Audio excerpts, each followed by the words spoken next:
Ria page kumbedi Lutela makono gitika mete Gamente Opok igi pira ye mapelela wangene Gamente kumbedi karte kilok me poko lela Lutela me LCII ki LCII kabedi me padi wanero I kitgum ki bena itororo pat wanero kabedi me duong kumbedi kiti ya page ka poko lela man me konyo Lutela team would teach me megi ento Lutela mo kena kumbedi gitika watching lela kumbedi pitiu tutwal mirki pok pira ye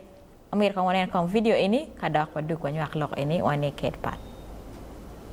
Lutela ma paj kia mo Mito ni manolo aduong lobo bet cerkar me miyo we come LCII ario mede kere ponye primary pihi megi wot ento pero gi keber poko gali bod we come LCII Emmanuel awiu amobera kon kor ka ma paj ko ni mana ci chok LC1 zametie ina paj district dushu tingi ario tira boru ya boro eka LCII dushu digin tira beku ya ngwen ya yo me ke nyechu ni mano gala mene no kane tiemo ke lo romo jono dushu beti mora me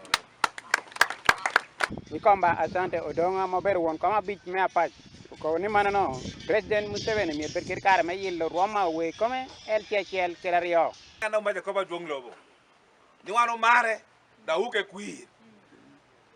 o ma tumi wa ubiro pik da chela timo ngo ubiro pik lobro da timo ngo ya don yuta ya ko gali jara wori ngo opik kadi ma cha do no ni gala do wako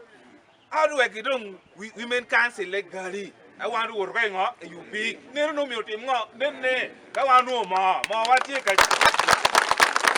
pero pik to ma cha ma na chelle a dano kai de no pi hu ko la do ende ko binu kan do bi gando ajo ara di sima paj man abu George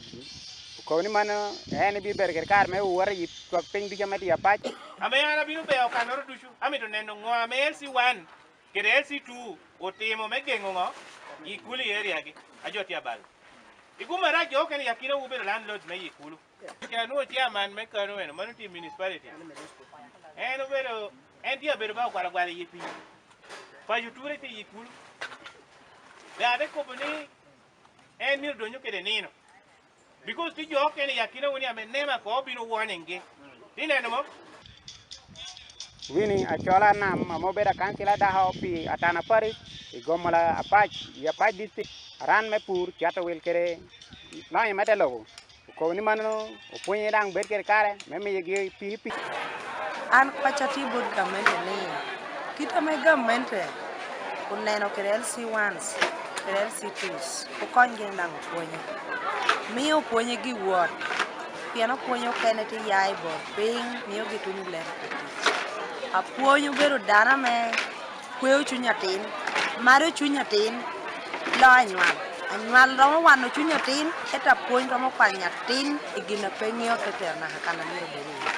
ana nuwa tia tamani pedo bedgali karomo pedo pik no dog bear weko puonyo lar chau diken ayo amobero 8 prefect me apach secondary school na meti apach district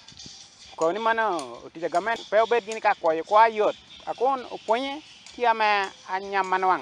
Without them, you would have not reached that level of yours. But it looks so awkward. It looks so painful. Sometimes you can build a school like this, and again you cannot build where teachers can stay. Very many teachers are riding from far distance to go in their workplaces. How do you see politicians and the rest of leaders in the district? Yet you are moving with the vehicle, motorcycle, and the rest. But teachers, some can move on foot from distance to distance. But you are just there. You are not knowing that they are the one who have produced you, who have made you to get the salary you are getting today. Dua mokaro Gamente duong ibete tia apach district local government uberger kare me poko gali around mi de ki piare wario bot we come LCII kere LCII amedie ya apach district di wan lo television just pegwel ya apach district. Avoid trial reporter wa mo you report and but man report and latela acel Fustiano Ocen Akaki matika wachini lela gero poko ba ero miro pire ye pian pire dak workere yori camping bir ba ka mi gino mo ne no I kwara je I wache da mi na ni chana ye Amerika kam kung tami kom lokeni Ana story la wo ma ke filing chike chwalo a tamne foch ne chala matiati kum Gamente pe pim Gamente furu min wulela me fut putia go dua chien pe ba kiti ukere fur kiti pakan kenye mo kere me ne chala wa bomba ne fut piki yogo wa iye ron kiti penyo kiti ka penyo pere doa chien logma Bishop Mimukono, Bishop Sibagala, Owajo. Owajani, the biggest problem with Ugandans, Gamente timogimoni, gen kicherka chimo Gamente. Imin walela itamno lela no gina bere twali itabele era gino wa mero. Ero ke penji ke kan gini mano futpo mini lela ne tiki ngo. Irobo no wala batida no pe. Now that is the situation ma oye. O wajugira o mete atika quoting. Wajani Ugandans should stop dishing the government for whatever good it has done, but focus on where it has come from. Adwa kile mono. Wanero kon kama Gamente aki ye ki kama tika cheri ye. Wa aki wot kitien ki mini walela. Kongo ti kilela eni kinen output. Dire maja walego nga walego pire part ke tama mega ba la dir la tela acel ene Ocen Akaki me penye pire ben no peraj pian la da gere be pire dak tit kere yor ento wati wachini kumbeti ma wel kwot ga ir la malo twale wange wani wel mo kumbe dong la mal ma wel gen wot ini kumide nge ni wel transport ir mala da wel chama ir mala da pire eni ken gang dana di magu bedo kikera me affording mo me pire eni chawa weng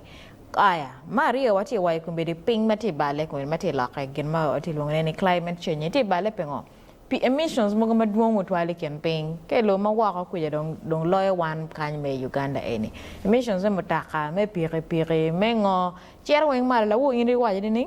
yang maraj ena weng cher weng malo balo campaign ke de ti Kampala don pay no fresh air mo eken ka dara campaign ganga ere we no fresh air so lela kong ma che ko bu ko ni ki gen war ma pay bi tama kong ni miro go ka wil mo go ka tim nga te kon repair kon ta no mucho ta ne ti me iwi te ki ngo la bitita mo be pay bi miro aya la kuri gases nyo emissions mogo manoti aki pire be guide be no pay first of all it's environment friendly so kongo do kong chen kong la kuri ko me guide no be na kong ko ni be lok me exercise pen ke ting we ki guide part your whole body is exercising atamni is about sensitization nan chalo ema PM kete waje kwede ba kanu ngarmo no nena mu munyu kumbedi we nena the benefits are just enormous endless and priceless gimo ki ken mamero chena kenyo pe gino we ma ana wachi loka bishop ba ni until you gain self independence ni in keni kon ken no ker ni keni mi berni an la rubi aramo wilo mo motakana aramo wilo mo pire aramo yopone ko bale that is the independence ma inu mirke no ne ngena da ena twero iti ka penyo pire ma kuni bi chako da ingeni endless demand ilego pire kimi mi ko pire po buruma wajda mi ma ta da chako ni ne ma ta ka Gamente wen kimi ni mo an me kimi fuel card dirigi mono time those are ene ke loni the life of dependence becomes too much ka wano ngi to twale jimi ni kimi ni wa wen we are not going to progress. We are not going to move our families because everyone is going to become a beggar.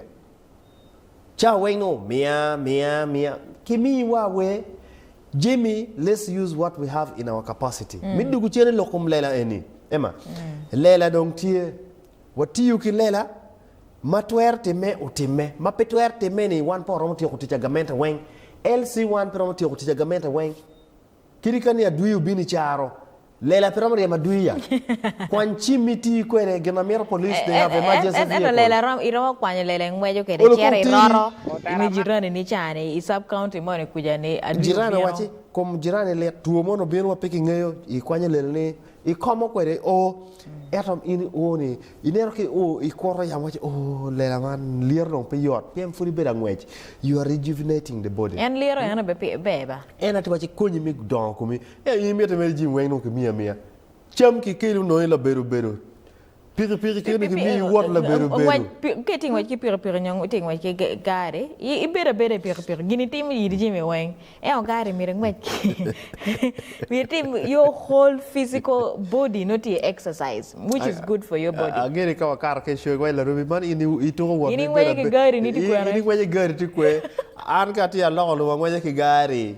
dano bere ngeyo ka ti ken ga woro a chawo ke kar anwe wu che alo lo ma ka alo lo ma duga vuga na te ngwej lela dan te ko ne wai wu la dito o wai pati nyoto ne ateka ngwej lela piem patwero atwero ngwej lela jimu kene mena tie kwed gi ento matieni en ana tiu kwede pa mero vonane mero ka ngwej ki motaka yu ga wani motaka ngweche I charo en yo kiloni ngo panya road feeder road no not even feeder road ema ko tien dano en matoyo mere ka ku dik mano no toyo go yani kuma nene para mo chero ko ngweja teka ngweja motaka en jenye ko areo mere ki leda mabere ko o ka mo kana wor ka tiena miro badok chen ni chawa ya yene miro dok chen I culture wa mengwej kilela advantage that wong dok wong kera waje kera na kana o ko met lera ma pe wache pe momo me kone chero wil ma ali wa bi chel leta chele para kono ne o kono taya balla te kon ki mon yo kono mechanic ko tem ngo bana para in gari ni taya no tem I 2 kila butita lela is the best kong what dok kong chen teach lela e wachi ba Emma let me tell you imu ya wachi ko lera yot lera ko ne rugo tai ko ne rugo ngo ko ne yiti MP ki bir ono be wot I pia ke inero nyi chane kila nyoro ko ne cher majal what tuon min cher ke tum ka ini o kun le wije dong mare imu chi lendi la che ali bachel ni ali bachel Pay waja live, yes? No, team kira waja kare wheelchair lagi dipanggil kira. I kwanyo, lebih banyak. I think Mwichile is a mindset part. Dano when alni jawa waja kanye Prime Minister machon me UK Boris Johnson no mweji kilela me chair offices. So lela mweji kilela pe gian maraje to almir kongwa embracing wa dokchan ikep me mweji kilela.